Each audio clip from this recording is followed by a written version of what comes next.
Hey everyone! So the Earth Shapers is a play.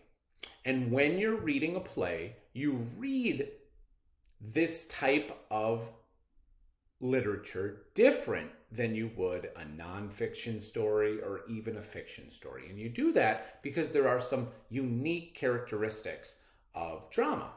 So let's talk about the things to look for when you're looking for how to read a drama. Up at the top, it's always going to list the characters. It's also going to list the characters when it's their turn to speak. You don't typically say the characters' names, right? So when I read this, I don't say, "Wind, may I speak?" Right? I just am indicating that the character that is Wind is supposed to be speaking. When I explain the setting, oftentimes I don't read those words. I don't say, "A grand cave." Instead, when I'm designing my setting, when I'm painting the background, I just paint it like a cave, right? So the author of the play, Evan Russell, is telling you that you should paint the cave, not that you should read the words, "a grand cave." Dialogue is what the play is all about.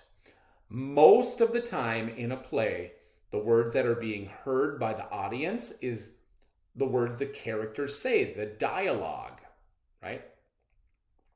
There are sometimes a couple extra characters, if you've ever heard the word narrators in a play, that will give the audience extra information if they need it about the setting or about any stage changes or directions.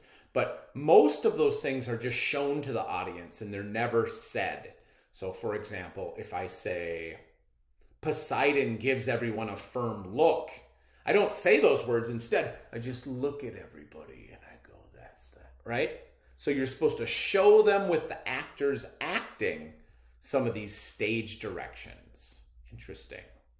So when you're looking at TV shows, movies, plays, just know they're all written as a drama like this. One of the easiest ways to experience a drama is to be in one.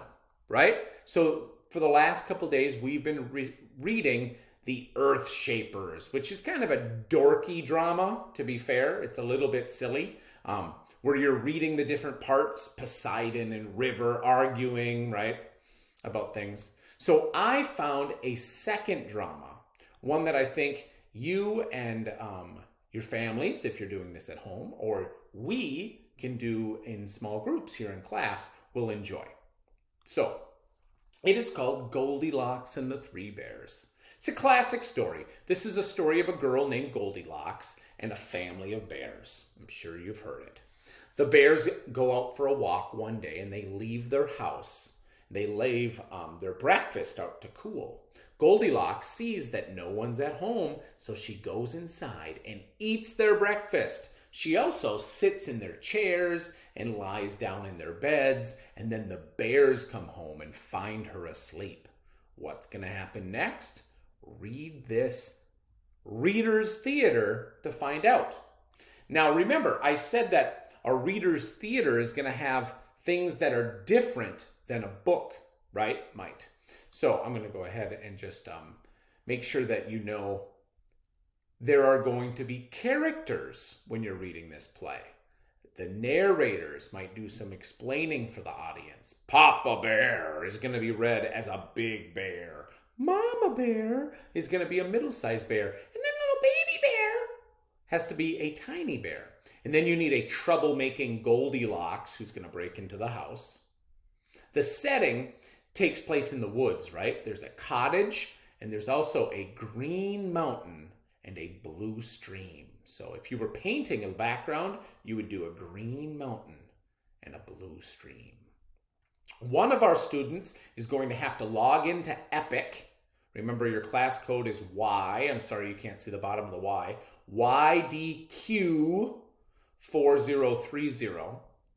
And then you can show the words, the script, to the other people in your group, and you can have fun reading together, helping each other get through the scene, through the story, reading it as a play.